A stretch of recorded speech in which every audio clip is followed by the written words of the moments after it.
if you're thinking about homeschooling, you better think fast, because the real endangered species is homeschoolers. Unions now say that even preschools and day schools have got to join the union. That's the first entrance. The unions don't want you to homeschool. The NEA is openly against it. We often hear opponents warn of homeschooling dangers. Oh, the inadequate standards of academic quality. Oh, it's crazy. So I want to get my hands around this one, okay? See if we can understand this. What they're trying to say here is if you homeschool your children, they won't be as smart as those in public schools like these. Can you name one Democratic candidate for the 2012 presidential campaign? No. Nope. You can't do that one either. In what war did the U.S. gain its independence? I don't know. The British War. The Civil War? That one. That one. That one. Sounds so much better when I can't hear him because I have these on my ears. Boy, I hope my kid will be that smart. I've never met a homeschool kid who said something quite that stupid. But that's only danger number one. Danger number two, of course, lack of socialization with peers of different ethnic and religious backgrounds. Okay. All right, so what that's saying is, your kids are going to be, hillbilly racists if they don't go into a public school. Because the kids in public school, they're not racist at all. They don't make a living for themselves. They just drop out of high school. I'm going to have kids. I'm going to get a welfare check. I'm going to get my GED. I'll get my GED. I'm going to go work at McDonald's. And, if I keep having my babies, Shaniqua, Liko, and Jaqueque, I'll keep getting my welfare check for having my babies. Oh. So we're hoping that we can put our kids into public schools and then they'll be just as good as these public school kids. Okay, all right. So your kids will be smart and they won't be racist. All right, got it. So far, public school is, boy, you're setting the bar pretty high there. Danger number three, the potential for development of religious or social extremism.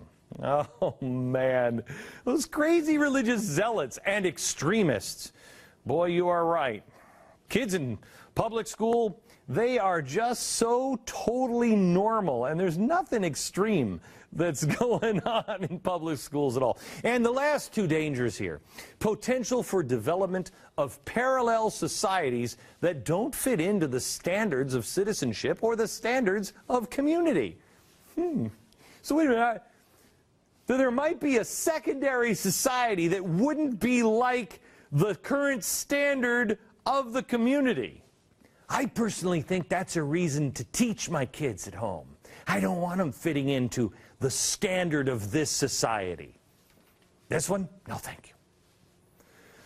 But it's not like our kids in school are out of control or anything. Not at all. Anyway, the last danger, children sheltered from mainstream society or denied opportunities such as social development.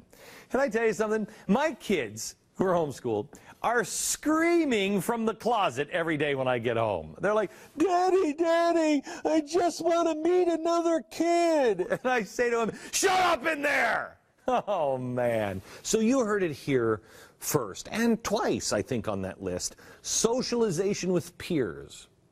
And now this. It's impossible to enter society unless you do it through a public school. You certainly can't do it at church. You can't socialize with a neighbor. You can't socialize at a local store. Can't socialize at the local restaurants, the Little League, the dance classes, the ballet classes. You can't do it. Man, you can't socialize in a public park. Nope. Gotta be a public school. Man, if I just had about that much more of public school indoctrination, I'd actually begin to believe that bull crap. But the indoctrination failed on me. Now, it's even worse in Sweden. where we've told you before, homeschooling now is virtually banned. Religious reasons aren't even considered a valid reason to homeschool. That law passed in 2010, and anyone who wants to homeschool are now fleeing the country. The president of the Swedish Association for Home Education has been forced into exile. He's gone to Finland. Oh, well, things are much better in Finland, I'm sure. Quote, "They've given us a very clear reason to leave the country. They've given us a very strong message. It's shameful for Sweden. It's really, really shameful for Sweden. That's the painful thing. It makes me really angry that a country calling itself democratic can treat its people this way." See, this is what democracy looks like. Also in Sweden, this Orthodox Jewish couple is being threatened with a massive fine of $2,400 per week if they don't enroll their 4 eligible kids into public school. Now, this makes total sense. Once you figure out who these wackos are, I mean, and what they've done to their kids, well, they have a family of 11 children. Hello, hurting Mother Earth. See what I'm saying? But their children have had pretty disastrous results, really, when you look at what they've done to them in homeschooling. The 6 oldest kids, washed up losers. You know, okay, they're pursuing careers in education and all teaching at high schools or universities abroad. But the younger ones, look how stupid these guys are. They're on the computer from 8 a.m. in the morning till 1:15 in the afternoon, just 5 days a week.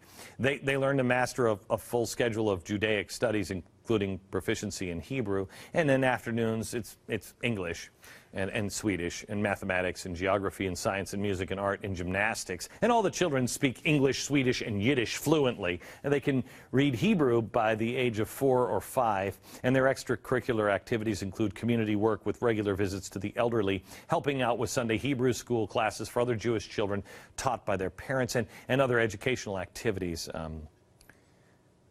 But we don't even know if they like Swedish fish. We have no idea. We have no idea at all. None. Now, I'm sure the Swedish school system could do better than this dad, right? Right? I don't think so. There's one more story I want to share with you right here from home.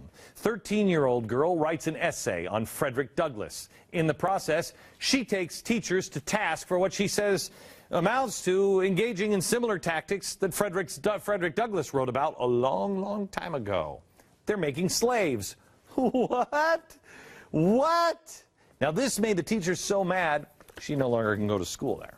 They kicked her out. How dare you question the teachers? We'll hear from her and her mother coming up.